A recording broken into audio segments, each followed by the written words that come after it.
ज्या मराठ्यांना शिंदे साहेबांना मी कट्टर मानतो त्याच माणसात तिथं मराठ्याचे विरोधक कस काय?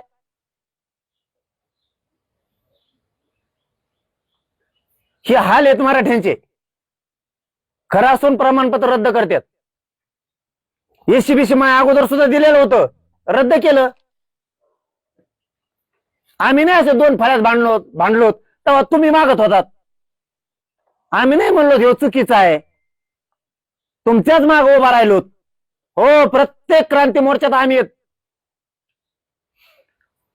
जवळपास 23 मोर्चे केलेत मी मोटरसायकलवर. मग तुम्ही होता तर काय हाताला लागलं? मग लिखी आश्वासन. मी प्रमाणपत्र तरी 58 लाख नोंदी शोधल्यात. हो, शोधल्यात. लेखी बाळीचं लेकरा बाळाचं कल्याण केलं मी मराठ्यांचं. तुम्ही थांबा शिंदे साहेब, जड जाईल तुम्हाला. तुमच्या कॉलेजवर बैठका होत्यात आणि फडणवीसांना बघू आता मराठी गरजेचं का बावनकुळ्या गरजेचं आहे. आणि हे प्रमाणपत्र कसे वैध ठरत नाहीत बघतो मी. दादा मला सांगा की हे जे प्रमाणपत्र रद्द केले, विखेंनी पण असं म्हटलंय की जर त्यांनी कागदपत्र बोगस दिले असतील तर कारवाई होणार नाही. 52%च्या 50%च्या वरचा 2% बोगस नाही का विखे?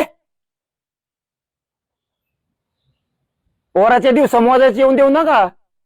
पोराचे दिवस मोजावं लागते. तुम्ही आता 15 लाखांचा उल्लेख केला. कोण अधिकारी मागत होते की मंत्री मागत होते 15 लाख? ती कोणाची, अधिकाऱ्याची करायची की मंत्र्याची करायची? तिकडून काहीतरी उत्तर येऊन द्या ना. 15 लाख मजा येईन थोडी त्याच्यात. तिकडून काहीतरी येऊन द्या ना. अधिकारी पैसे मागत होते की मंत्री मागत होते? ते खुणलं त्यांना. नाही तुम्हाला वाटतं संध्याकाळपुरतच एखादी उत्तर येईल लगेच नाव ते? दम नाही त्यांना, झोप नाही येणार येणे. आता मी सगळ्यांच्या टिपमध्ये येत. मी हे सगळं सांगितलेलं आहे लाड साहेबाला, त्यांना सुद्धा लाड भाऊला सुद्धा मी त्याशी बोललो. असं असं अतुल सावे हे तुमचे प्रकरण करायलेत.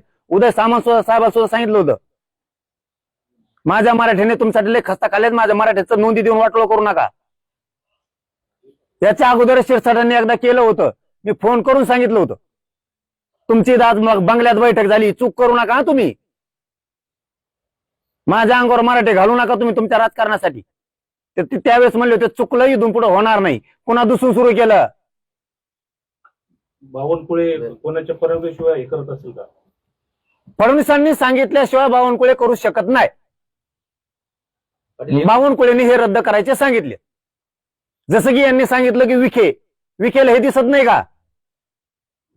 हे काय कशाला बोलतो विखेंना काहीच माहित नाही. गॅजेटनुसार किती प्रमाणपत्र निघाले? एकदा म्हणतो 36,000, एकदा म्हणतो 22,000, एकदा म्हणतो 4.5 लाख आणि एकदा म्हणतो 302, नाही 308. म्हणजे एक वाक्य तर नाही का त्यांच्यावर? इथं तुमच्या समोर सिद्ध करून दिलं ना. तुमच्याकडे बाईट आहेत ना तशा सांभाळून ठेवल्या, तुम्ही साक्षीदार आहेत ना. तुम्हाला सोडून काय करतो राव मी? एक तर फक्त माझा पहिला विश्वास माझ्या मराठीवर आणि दुसरा तुमच्यावर ठेवतोय. इथं सांगितलं त्यांनी. भ्रष्टाचाराचा 29 तारखेचं आंदोलन डॅमेज करायचा प्रयत्न सुरू आहे. मला डॅमेज करायचं मी परवडत नाही सरकारला. मराठ्यांनी हे समजून घ्या. मला एकटं पाडायचंय माझ्या विरोधात हे कट आहे. कारण मी रेटत नाही. कारण मी ना भाजपचा होतोय, ना काँग्रेसचा होतोय, ना शिवसेनेचा होतोय, ना कोणाचा होतोय. यांना वाटतं हे परवडतच नाही, जातीरच मोठं करायला लागलं नाही, मग द्यावा लागेल. त्याच्यापेक्षा याला बदनाम करा. खरं द्यावं लागेल. हे खरं नाही का? तुमच्या मीडिया पुढे ठेवलं हे खरं नाही का? शिक्के आहेत हे त्यांचे. फडणवीस साहेब तुमचे अधिकारी असतील हो शिक्के आणणारे. हे आमचं नाही, हे राव आमजवळ नाही दप्तर आहे. हे तुमचं, हे मला बदनाम करून बाजू सरकायचंय. कारण मराठ्यांनी माझ्यावर इतका विश्वास ठेवलाय की हेच पोरग देऊ शकतो आणि रद्द झालेले पण मीच देऊ शकतो. हे मी छाती ठोकून सांगतो. यांनी फक्त ते कट रचायचंय. बरं, माझ्या मराठीचे समन्वयक अभ्यासक काही इतके मरमर करतात, पण काहीला त्यांचेच पाय आवडतात. त्यांच्या पायाला काय काय नाही, गु आहे का काय चाटायला का काय आले मला काहीच मिळाला का ना. पण काही अभ्यासकांनी काही समन्वयकांनी आयुष्य समाजासाठी वेचलंय. त्यांचा जीव चाललाय इथं लढू लढू. संघटनांचा पण जीव चाललाय. ह्या मराठ्यांसाठी रक्त ओकू ओकू. त्यांना फसवलेलंच आहे ना सरकारनं. मला एकट्याला फसवलं का? तसंच त्यांना कळत नाही का इतके दिवस लढते 30-30 वर्षे, अक्कल नाही का? याला पण फसवतात. आपण एकाच बाजून राहू आणि सरकारला वाकूच. अरे संध्याकाळ पोत मायापाशी येतो, सकाळी गायब. आम्ही म्हणतो मग काय कस काय झालं हो हे, फोटो कस काय आला, पेपरला नाव कस काय आलं त्याचं.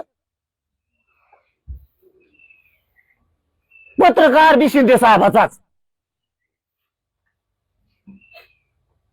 काय धंदे काय बैठका.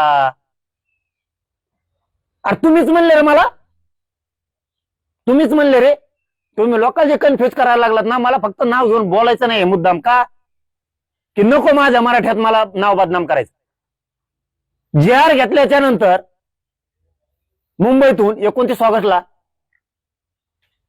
तिथं सगळे हो म्हणले, तरी मला माहित होतं हे नंतर बदलणार आहे. म्हणून मी विखे पाटलांकडून शब्द घेतला,